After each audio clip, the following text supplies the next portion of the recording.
stay right here and watch all of that. It certainly was. It certainly was. And persons have been lining up outside, on the outside, since before 11 a.m. Now they're coming in to pay tribute. We're seeing students on screen. Students from the Papina High School are among the first to make their way inside the National Arena to pay tribute to the late former Prime Minister. And this is going to be a part of their history as they witness this. I'm assuming that this might very well be the first time that they are doing something or participating in something like Of this. this nature, This I lovely agree. lady is wearing her A linen, it a looks like linen with a linen beautiful dress, design yes, on the front. and she floor kissed at the casket. Very interesting this morning. And I want to go back to yesterday when we also spoke to uh, Minister Grange, Yes. and you know, she She shared, described herself yes, as Mr. Siaga's protege. protege, Yes, spoke of the those were fondest her words. memories with Mr. Seaga, what he stood for, and the impact he made on this nation. And the impact on her Yes. as a person, as a politician. She remembered that he first asked her to be a senator.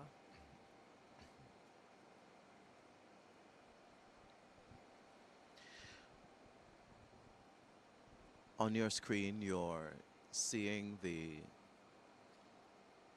The honor casket guard, flanked by the honor guard.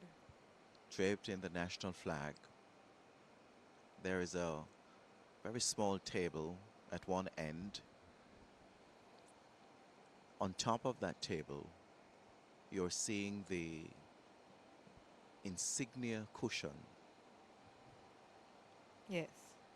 and on top of the insignia cushion is the insignia of the Order Of the of the nation. Nation. In 2002, Mr. Seaga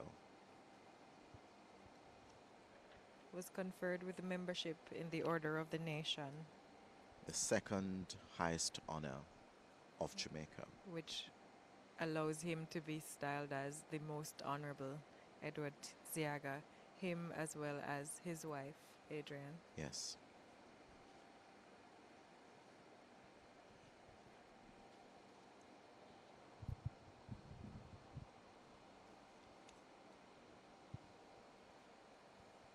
Now, the nation has entered a period of mourning, a national period of mourning. It started yesterday and continues until June 22. And during this time, the national flag will fly at half-mast on all public buildings. The nation has also been advised that it's customary to curtail activities of a flamboyant or celebratory nature and restrict engagements deemed noisy. On June 23, the state funeral for the late former Prime Minister will be held at the Cathedral of the Most Holy Trinity starting at noon.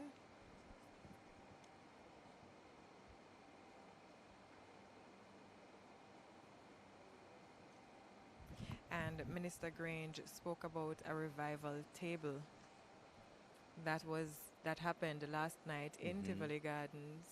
She spoke about the setup that's coming up in Tivoli Gardens on Saturday night, Yes. and parliamentarians paid tribute to Mr. Seaga yesterday in Parliament. Many of them shared memories of the late former Prime Minister, shared memories of how he would have impacted their lives. Yes. His widow, Carla Seaga, daughter Gabrielle, his first wife Mitzi, and two of their three children from that union, Annabella and Andrew, were all in attendance. And in his tribute, the Prime Minister, the Most Honourable Andrew Holness, spoke of Mr. Seaga's management of the economy, while he served this great nation after the 1970s. He noted that Mr. Seaga took great care in documenting his work and contributions. He further went on to say that the tributes yesterday offered a great opportunity to put Mr. Seaga in true context. And the Prime Minister also spoke about Mr. Saiga going to live in Buxton town to study culture because he was very interested in anthropology, in the social sciences. Yes.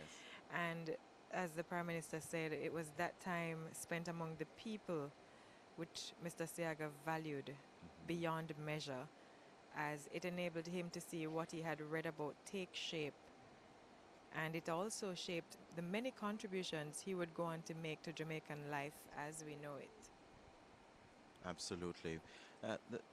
We also heard from the leader of the opposition, Dr. Peter Phillips, and in his tribute yesterday, said that he believed Mr. Seaga was both changed and was changed by the social and economic environment in which he lived and worked.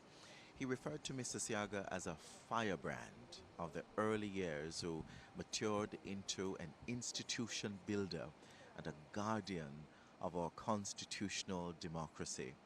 Dr. Phillips went on to say Mr. Seaga became an elder statesman in his later years. Other tributes came from Babsy Grange, Minister of Culture, Gender, Entertainment and Sport, and Desmond Mackenzie, Minister of Local Government and Community Development. Former Prime Ministers Bruce Golding and P.J. Patterson were also in attendance and paid tribute to Mr. Seaga. And there was a special motion that was approved during the joint sitting, allowing both former Prime Ministers to pay tribute to Mr. Seaga. I now turn to Lorraine, who will be speaking with a young lady who Seaga helped in her competition at the JCDC. Thank you, Adrian. With me is Miss Lenneth Richards. And Miss Richards, welcome. You were speaking about Mr. Seaga helping you in a JCDC competition. Tell us some more about that. I'm actually from Buff Bay, and I usually go to the Buff Bay Primary School. As a student at the Buff Bay Primary School at a tender age, we entered the festival competition in traditional folk forms, and I was privileged to go to Miami through Mr. Seaga's point because he loves the festival, and there was a promotion for tourism to Jamaica, and I was privileged to go in that group to Miami to perform. And also 2 years after that, I went to Mexico to teach with my teacher, to teach the Mexican children our Jamaica folk forms. And it was through Mr. Seaga, who loves the festival, who started the festival movements, and that is why I, as an underprivileged child, was able to go to Miami at a tender age.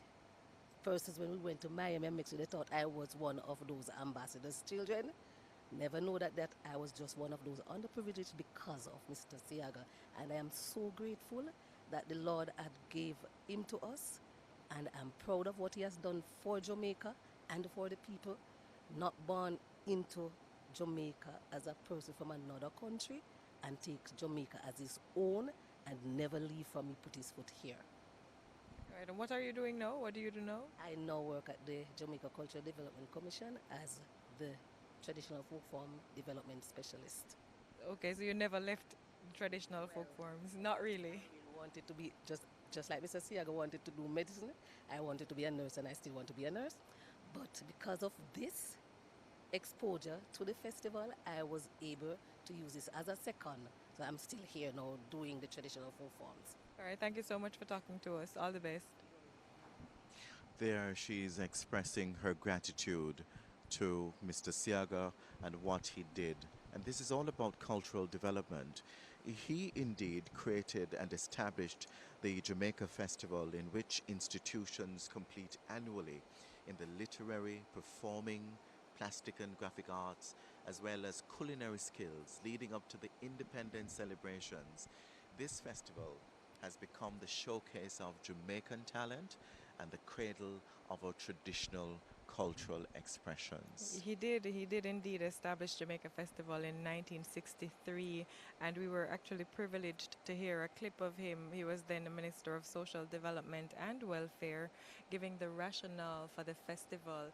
He was speaking about we had such massive celebrations, Adrian, in Hmm. 1962 when Jamaica gained independence. So the JCDC, the Jamaica Festival, was conceptualized by Mr. Seaga as something that would keep our culture going. So we would not just be celebrating the independence in the moment itself, but we would continue to celebrate our culture and our history and, of course, independence. Yes, and want to go back a little bit to the parliamentary, the Houses of Parliament paying tribute to Mr. Siaga yesterday.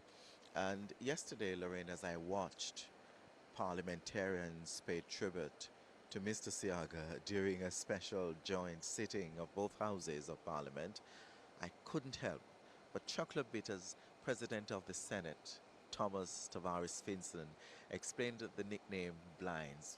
Blind Daga. I've always heard people calling him Blinds, and I've always felt that it was a little bit disrespectful, so I never repeated it. But he shed some light on the nickname last evening. In fact, he said it was as a result of Mr. Siaga's long-time habit of wearing dark glasses. Dark as we Yes, call and them in it Jamaica. was the short for blind aga. Oh dear. And that was really a pun on Siaga.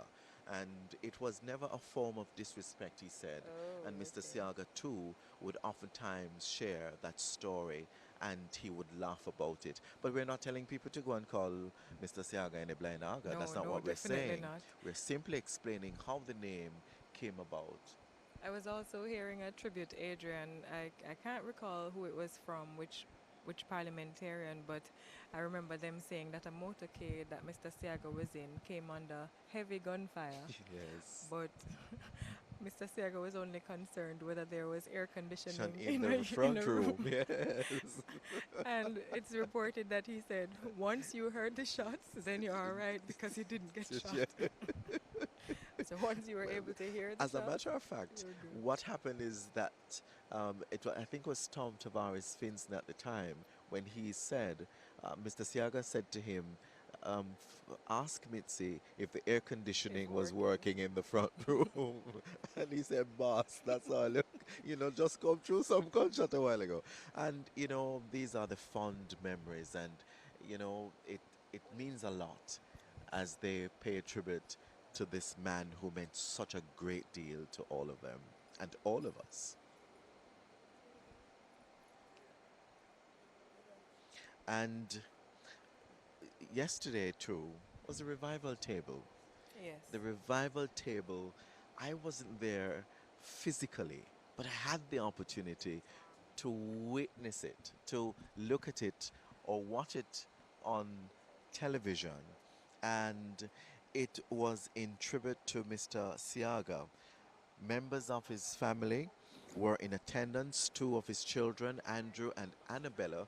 I could see them on my television screen, their spouses and children. And I suspect that his two surviving sisters, Jean and Pamela, were also in attendance. They lighted candles, they sang and they danced at one point. And you could see Minister Grange holding a microphone as she sang and danced. A short while after Minister Grange spoke, and she said Mr. Siaga was not afraid to embrace revivalism or revivalists, and they were there to celebrate his life. She also had asked those in attendance to embrace the members of Mr. Siaga's family who were present. Minister Mackenzie also spoke and acknowledged the family members, and he sang. This was what was quite interesting, and what I liked about it is he was, just remembering what Mr. Siaga would say when he would go to a revival table. And he said Mr. Siaga would sing, me say a one, a two, a three. And he went all the way up to seven and continued singing I am on my way to heaven. It was something to behold. So what And angle? as you're aware, Mr. Seaga had a relationship with revivalism and the artist Malika Kappa Reynolds. Mr. Seaga was an anthropologist by training and did extensive research on revivalism. And so Lorraine Mendez will now speak to a young man who actually is a part of the Youth Service Division of the Heart NTA. Hope. Thank you, Adrian. I'm with Mr. Ricardo Guy, and he's going to be sharing a personal memory of his with Mr. Siaga. Mr. Guy, hello. Hi, good morning. Mr. Mr. Seaga was a true hero to me because of the tremendous work that he has done with the Jamaican economy, sorry, and the different institutions that he implemented. And I'm also a past student of Hartress NTA, so it has been a lot, and I have really emulated him and tried to even frame myself in a state of being to just take out even a page out of his book. Once I was at a treat when I was younger, we even took a photograph. And I would jokingly say, Mommy, you know that I'm on the dresser of Edward Seaga. And yeah, just the moments of joy and all the reminiscing, and Jamaica has really lost an icon. I can say that it was good because seeing him throughout all his illness and his age, he never daunted from attending any event, and I really admire that. I really respected that of him. Thank you so much. There you have it. Heart, again, is at the forefront of everything. Everybody's speaking about his contribution with regards to human resource development. Mr. Siaga's most satisfying area of creative endeavor has been the creation of several outstanding social enterprises, especially for young people. And among them are the Human Employment and Resource Training Program, HEART, which began in 1983 and provides job-related training for school leavers and dropouts on a wide scale throughout Jamaica. We had this discussion yesterday We did. and how this has impacted the lives of so many And Jamaicans. how it has expanded in leaps and bounds. On screen, we're seeing two ladies, Adrian, just giving a bow in tribute to Mr. Siaga, paying their last respects. I believe they're taking a moment of silence, Yes, just reflecting. just to reflect. Absolutely. And there's just a steady flow of, traffic entering the national arena, and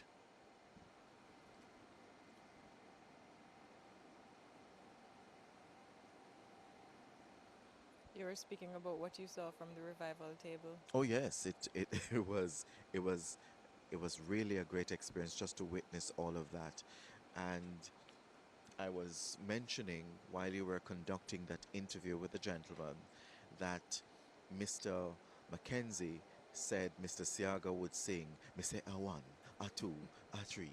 And he went all the way up to seven and continued singing, I'm on my way to heaven. It was something he said to behold. Um, and as you're aware, Mr. Siaga had a relationship with revivalism and the Yes. artist Malika Kappa Reynolds. And Mr. Seaga was an anthropologist by training and did extensive research on revivalism. In fact, In commemoration of the 130th anniversary of the Institute of Jamaica, the IOJ, the Jamaica Journal Volume 32 was launched. This special issue, based on Mr. Siaga, is titled A Life on a Cultural Mission, and included in that edition which was about 136 pages in length, Lorraine, um, is the article, The Revival Table Feasting with the Ancestors and Spirits by Clinton Hutton. Mr. Seaga, we must note, was an Institute of Jamaica fellow. he He was also a research fellow at the University of the West Indies.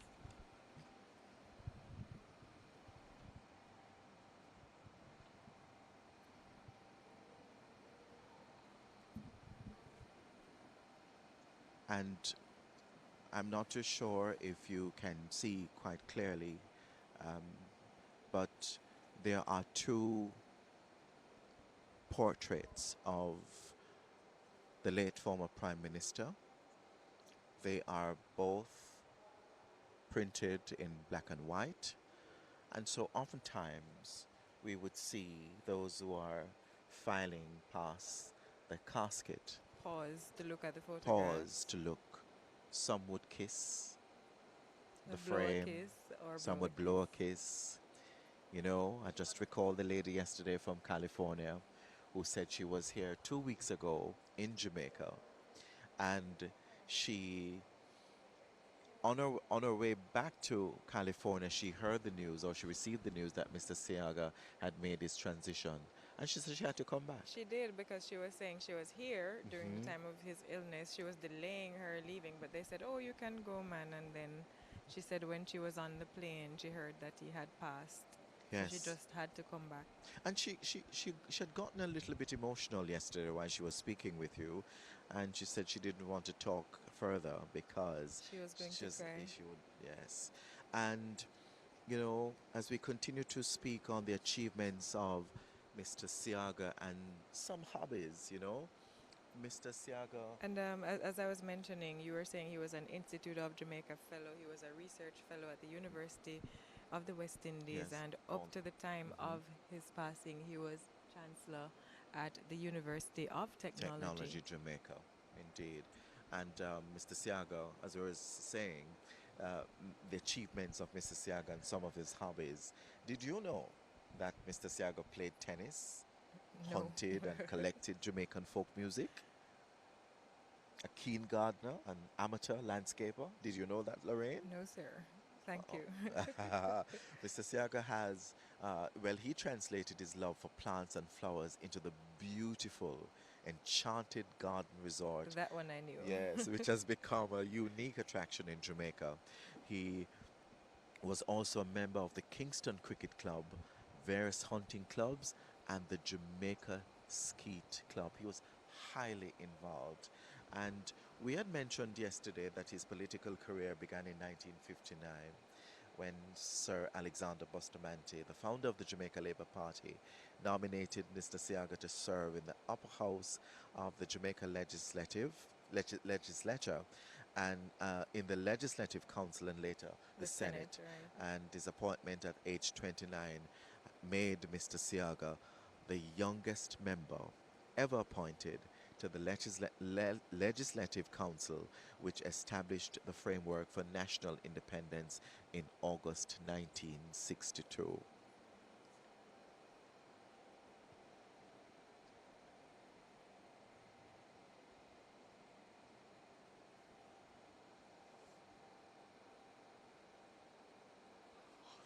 In April 1962, Mr. Seaga was elected Member of Parliament for Western Kingston, and he held that seat for how many years? 40 40 consecutive consecutive years. The years. only person in Jamaica's Mhm. history to have done so. Yes, and he was re-elected as Member of Parliament for that constituency for more than one term and was the longest serving MP in the history of Jamaica.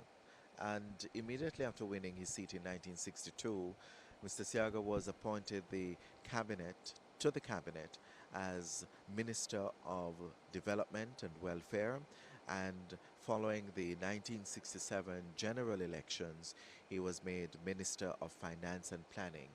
In 1974, he became leader of the Jamaica Labour Party and the parliamentary opposition until the general elections of October 30, 1980, when the Jamaica Labour Party won a landslide victory over the People's National Party.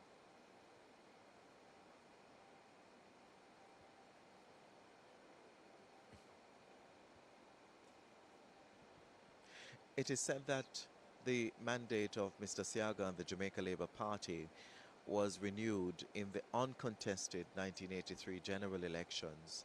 He remained Prime Minister until February 1989.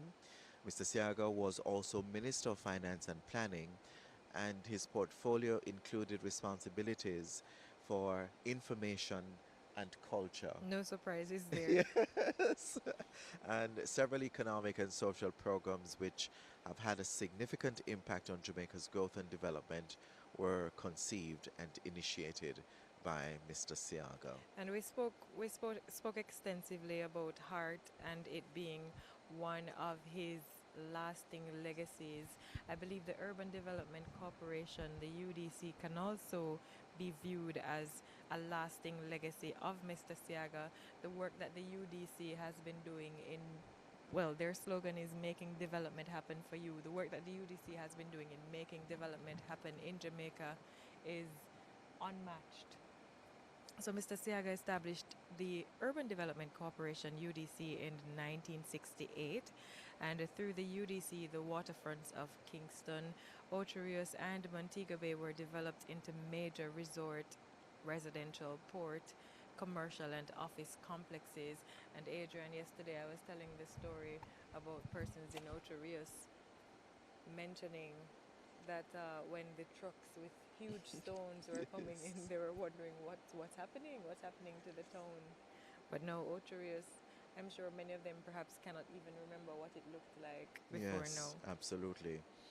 And the work continues. I know the Port Authority of Jamaica has plans to establish, not to establish, but to expand the ports in Yes. these major resort towns. Yeah, and back in 1963, he also had a development plan, A a five-year five-year development plan. development plan, and this would have included urban township development programs and the development of parks and Yes. markets. In 1966, we saw the redevelopment of the Kingston waterfront, which you spoke about earlier. In 1967, he comprehensively planned urban communities. Uh,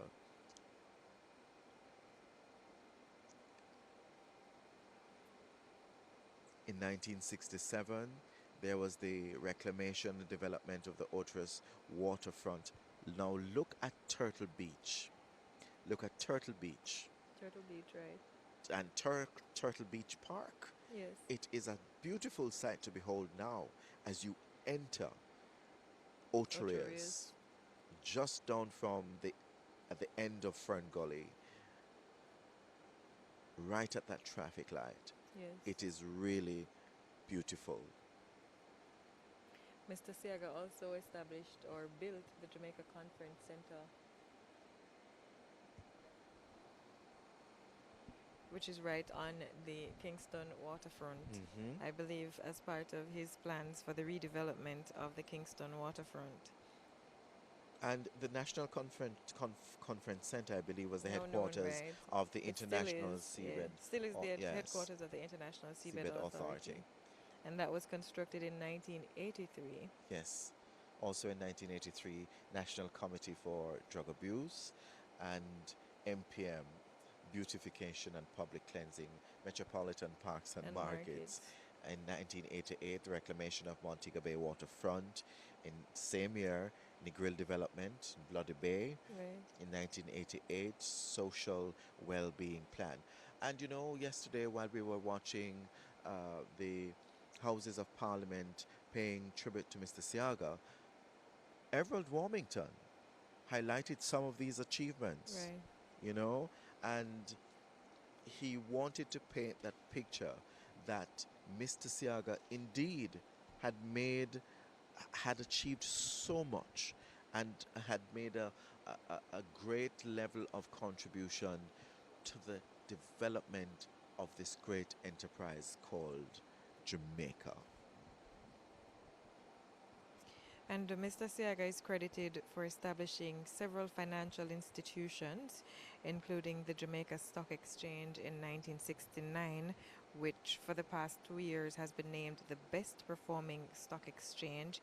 He also established the Jamaica Unit Trust in 1970, the Student Revolving Loan Fund for Higher Education, which is now the Students' Loan Bureau in 1970 also, the Jamaica Mortgage Bank 1973, development of the National Development Bank 1980, which is now the Development Bank of Jamaica, Jamaica Trade and Invest 1981, now JAMPRO, the Agricultural Credit Bank 1981, the Self-Start Fund 1984, and Exim Bank, the Export-Import Bank in 1986.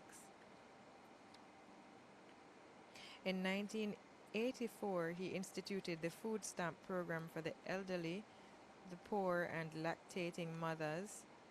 School-aged children also got free daily lunches under this regime. And during his administration's tenure, Jamaica in 1985 saw comprehensive tax reform, including a flat income tax rate for everybody at 25%.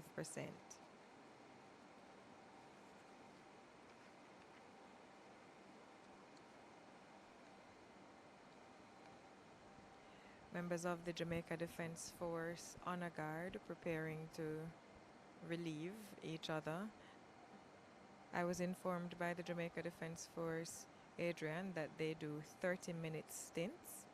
So every 30 minutes the Honor Guard will change, but they are doing this continuously until 2 p.m. And the honor Guard is made up of officers of the Jamaica Defense Force.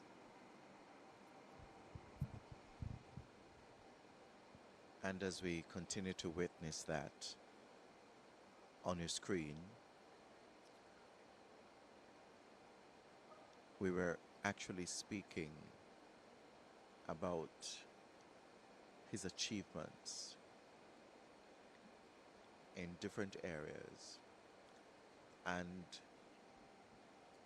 are you really surprised that he has been awarded so many times? No. No surprise. Back in 1981, Queen Elizabeth II appointed Mr. Seaga as a member of Her Majesty's Privy Council, and Mr. Seaga has also was also honored by several countries, including the Republic of Venezuela, the Republic of Korea, the Federal Republic of Germany, Mexico, and the list goes on. Yes. He received several prestigious international and national awards. In 1980 and 1981, he was named Man of the Year by the Gleaner. He got the Gold Key Award from the Avenue of the Americas Association in New York. He was Man of the Year for He got the Man of the Year Development Award in 1983 from the Pan American Development Foundation. He's also a recipient of the Dr. Martin Luther King Humanitarian Award, United Nations Environment Program, the Environmental Leadership Award in 1987.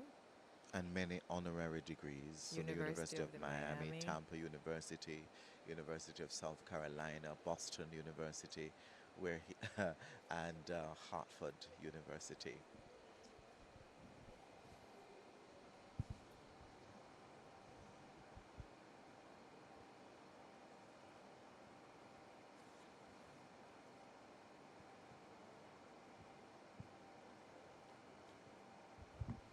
And you were mentioning yesterday, giving a little history of Mr. Saiga, his bio.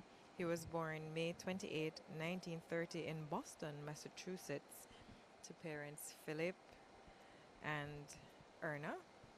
Nee Maxwell. Yes. And he's the first child and first and only son of the 5 children. Right. And he attended Wilma's Boys School in Kingston before returning to the U.S. to study at Harvard University. Yes. And so now we are seeing just a small group of individuals filing past the coffin, and they're just observing the portraits that are in the background You're not able to see those. And I can just imagine what's going through their minds at this moment. Maybe they're going back in time to, you know, reflect on, boy, when I was a boy growing up here, growing up there, I remember Mr. Seaga this, I remember Mr. Seaga that, and maybe favorite quotes and sayings and things that he did and how that has impacted their lives. And, maybe saying that maybe Jamaica will never see another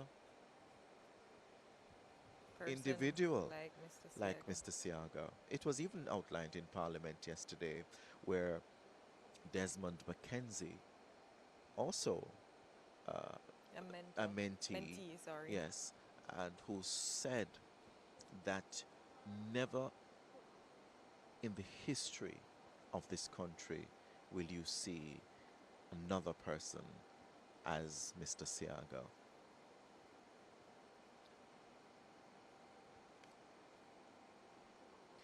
And you were commenting yesterday about how Minister Mackenzie, who has known Mr. Seaga since childhood, since Minister Mackenzie's childhood, he reflected that as a youngster of 9 or 10 years, he would accompany Mr. Seaga to public meetings where Mr. Seaga would refer to him as his spare tire and would allow him to address the crowd after Mr. Seaga, had spoken.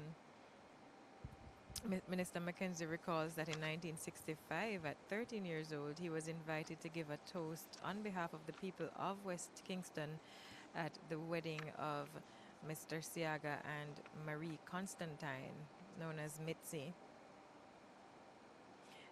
And in 1977, when an opening was available, Mr. Seaga gave now Minister Mackenzie the opportunity to take up the position of councillor for Denham Town. And Minister Mackenzie says while he was unsure of his ability to handle the task and hesitant to undertake it, the former Prime Minister, with confidence in the potential of the budding politician, encouraged Minister Mackenzie to take up the role of councillor. Minister Mackenzie says he complied, and it's a post he held from 1977 until 1984. He then went on to become councillor of the Tivoli Gardens Division from 1990 to 2011, and he's been the Member of Parliament for West Kingston since 2011. And Mr. Mackenzie says Mr. Seaga instilled Adrian discipline in him, and he attributes his success partly to the start and vote of confidence that he received from Mr. Seaga in his early years. absolutely. Absolutely. And yesterday, at the end of his presentation, his tribute in Parliament, he said he is now a son of Mr. Seaga. He said his name is I can't even remember his middle names, but he said his name is Desmond, and then he gave about two middle names, and then Mackenzie Seaga.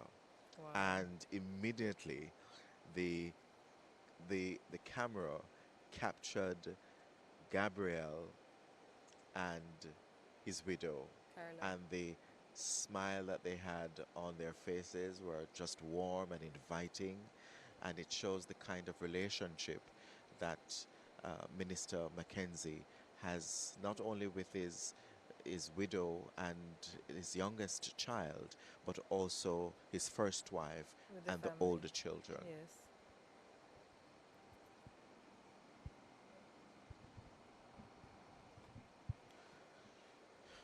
During Mr. Seaga's retirement from active politics, he wrote two lengthy volumes of political memoirs. And the first one, Edward Seaga, My Life and Leadership, Volume 1, Clash of Ideologies, 1930 to 1980. 1980. And the publication is really a historical reference to significant periods in Jamaica's development prior to the nation's independence and leading to present day. Mr. Seaga's purpose, I believe, of writing the book was to record the pages of Jamaica's history, utilizing his knowledge and experience throughout his long political career, spanning some 43 years. And the 400-page publication is the first part of 2 volumes. Mr. Seaga at the time mentioned that he had spent 2 years writing articles for Volume 1, and that the proceeds from its sale had actually benefited victims of child abuse and women in distress here in Jamaica. This, I believe, is one of the companies that were actually formed by his widow, Carla Seaga. Okay. And in describing his own political journey, Mr. Seaga gives a fascinating and enlightening commentary on Jamaica's modern history in unprecedented detail. And his story gathers momentum as the country is ravaged by the ideological differences between the JLP and the opposing People's National Party, led by the late Michael Manley, culminating in the violence and terror of the 1976 state emergency. Volume 1 concludes dramatically with the JLP's return to power, and at that time, Edward Seaga was elected as Prime Minister of Jamaica. So the work is extensive, and um, as a matter of fact, yesterday, remember, we said that the Most Honourable Prime Minister spoke of his management of the economy, and also said that Mr. Seaga took great care in documenting his work and contributions, and this is what he was making Right. reference to. So, Volume 2 is entitled My Life and Leadership Hard Road to Travel 1980 to 2008, version 2. And this was published in 2010 by Mr. Seaga. And his autobiography offers a unique insight into the emergence of modern Jamaica, a journey characterized by idealism and intrigue, conflict, and triumph.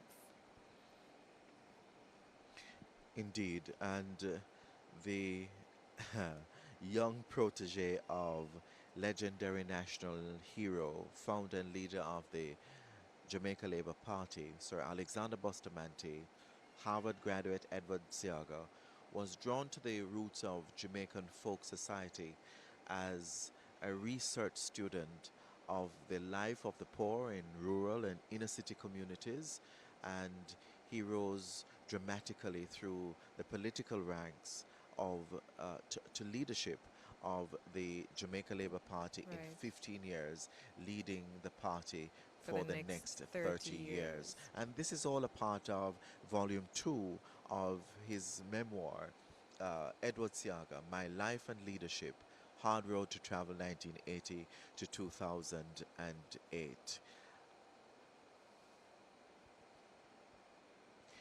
And he also gave notice in his signature speech on the haves and the have-nots, and that his mission was to pull up the poor without pulling down the rich. In a country with little wealth, both capital and labor are mutually dependent for success. His words. Um, uh, this was Bustamante's underlying pragmatic philosophy too. And in 1980, the JLP stormed to election victory, and Seaga became prime minister, as we had said earlier. And his immediate task was to tackle the immense problems inherited. Uh, and, you know, I believe that as it is documented, Mr. Seaga felt that it was a challenge um, that really dominated uh, his time in office. You know,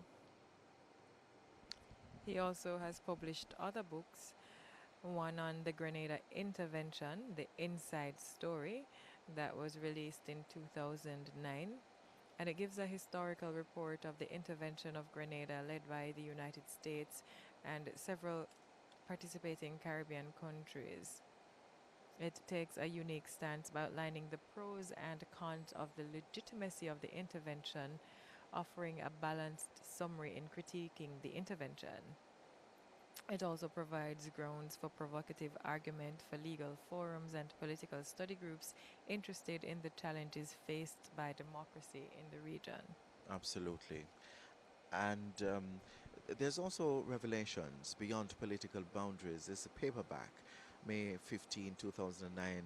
Um, Mr. Seaga also was the author of that, and this is a publication of his speeches and between 2005 and 2009. 2009. You know, there's something that I really want to speak about, you know, Lorraine, and I want to speak about Oh Manny Boy. I mean, Omanio. oh Manny Oh. When I went back to the office yesterday after leaving the National Arena, I was watching a feature on the television, and the opening montage had that song, Yes. Oh Manio, Oh Oh Manio. Manio. Let me tell you something. I couldn't do anything but to rock to Why the did you song leave? because Why did you go? it is very catchy. And I spent a lot of time wondering how did they actually come up with Oh Manny Oh. Mm-hmm. And I'm asking the question, who was Manny? Right. Did you find out the answer? I'm not sure that I really have the answer as to who Manny was. And I'm sure there's a story or some explanation as to who Manny was at the time when they had actually debuted the song back in the 1960s. Right, and so Mr. Siaga started his own record label, the West India Records Limited Whirl, which was a pathway for several Jamaican artists to have their recordings produced. And he started Whirl in 1958, which is where that song came from, Omanio. As a matter of fact, it was Higgs and Wilson. Yes. They were a Jamaican singing duo consisting of Joe Higgs and Roy Wilson. And they came from Kingston's Trenchtown area. No surprises there either. Yes, and they were one of Jamaica's first indigenous recording artists. And their debut album, Oh Manio, produced by the late former Prime Minister, the Most Honourable Edward Philip George Seaga, it is said sold over 50,000 copies in Jamaica in 1960. And in the early 1960s, they worked with the producer Coxon Dodd and had several further hits, including How Can I Be Sure? And There's a Reward. And you know, they are now deceased. Higgs died from cancer in 1999, and Wilson died in May 2012. But the song, The song as lives the on. older folk would say, still a carry swing. Yes.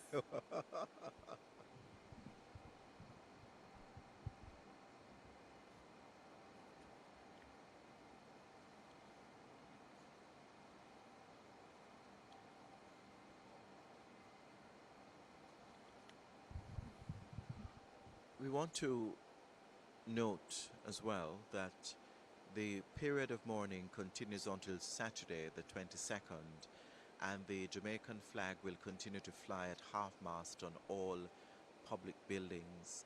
And those of you who have not yet signed the condolence book, there is still time for persons to sign the one, and I make special emphasis on the one that has been opened at Gordon House since June 4 from 10 a.m. to 3 p.m.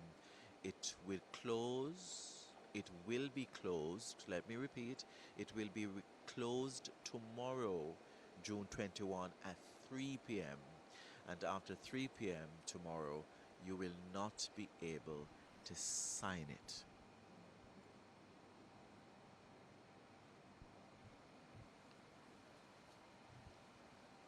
Condolence books were also placed in at all overseas missions, of Jamaica's missions overseas. They were placed at municipal corporations, at Jamaica House. So there were a number of opportunities for persons to sign condolence books. There were also several other opportunities for persons to come and pay tribute to Mr. Saiga, as there were similar lying in state activities at the Montego Bay Cultural Center, the Jamaica Labour Party headquarters on Belmont Road, St. John's Anglican Church in Ocho Rios, Tivoli Gardens, and the Denham Town Community Centres. Hmm. And did you mention the office of the Prime Minister in Kingston and Montego Bay as well? Right, Yes. condolence books. Yes, we're open Right. in those areas as well. And if you're just joining our live stream, you're viewing the flag draped casket bearing the remains of the late former Prime Minister, the Most Honourable Edward Philip George Seaga, as his body Will lie in state until 2 2 p.m. p.m. today. today. And this is the last time the public will have an opportunity to participate in a public viewing. The next time you see this flag draped casket will be on Sunday, June 23, during the state funeral. At the Cathedral At of the- the Most Holy Trinity, absolutely. and interment will follow at the National Heroes Park.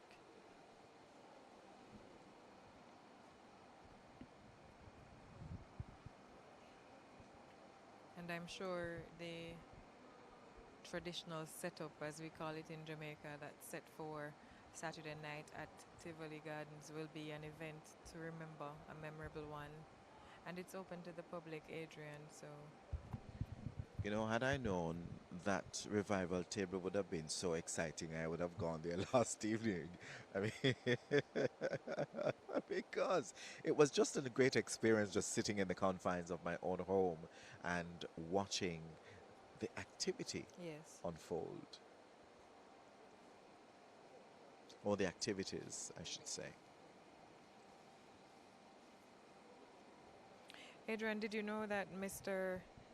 Seaga instituted the Cultural Training Center, which is now known as the Edna Manley School Oh, for the yes. Visual and Performing Arts, Yes. in 1976? And his vision at the time was to provide education in the visual and performing arts and arts management.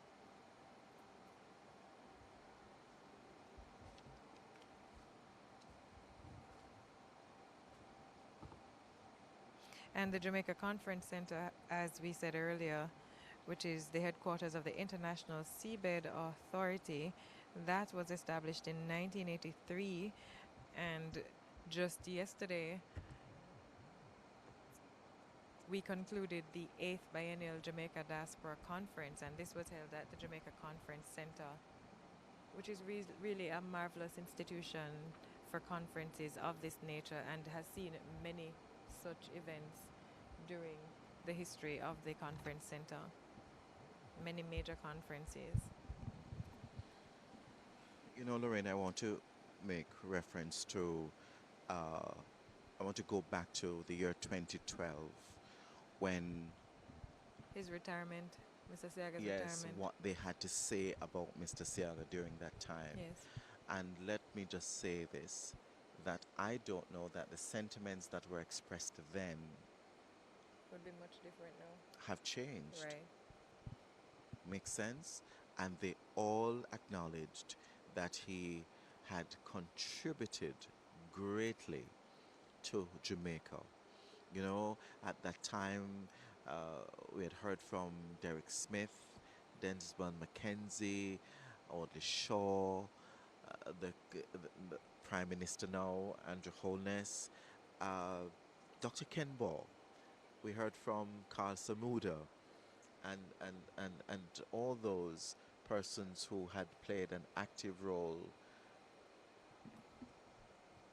Yes.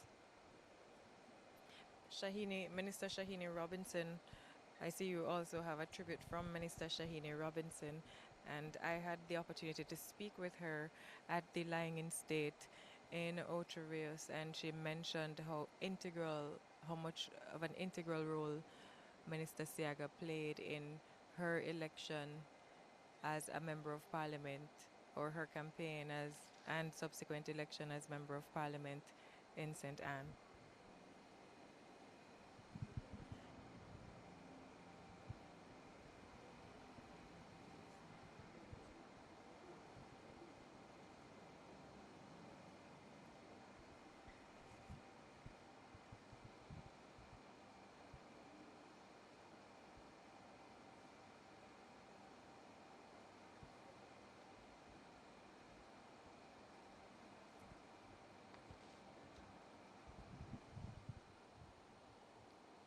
The present Prime Minister the Most Honourable Andrew Holness, also describes himself as a mentee of late former Prime Minister Edward Seaga.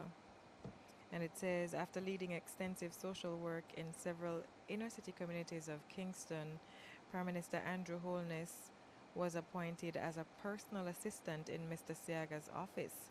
And in this post, he was tasked by Mr. Seaga to develop poverty reduction and social investment policies for the Jamaica Labour Party. Prime Minister Holness calls Mr. Seaga his political father. And in his own words, he says Mr. Seaga has been a great mentor, friend, and guide, to whom he's grateful for his instruction in the areas of strategic leadership and nation building.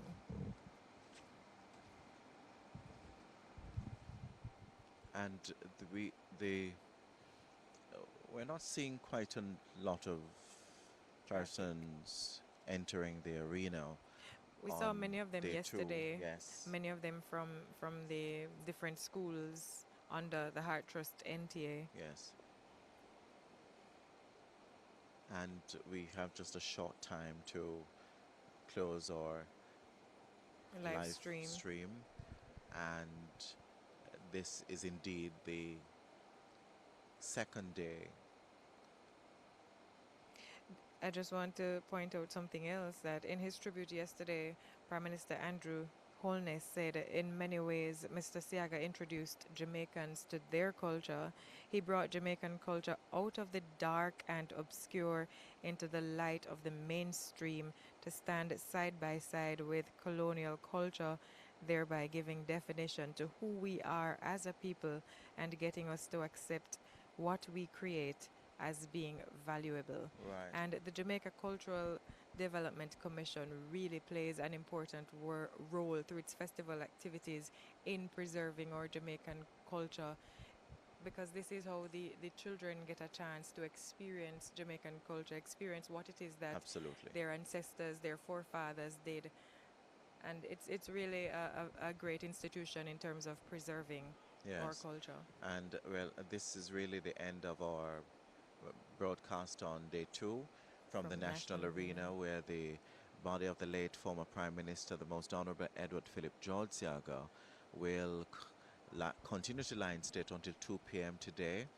And please be reminded that this is the last day the public will have an opportunity to participate in a public viewing before the state funeral on Sunday. The next time will be on Sunday at the state funeral. We thank you so much for joining us. I'm Lorraine Mendez. And I'm Adrian Atkinson. Thanks for watching.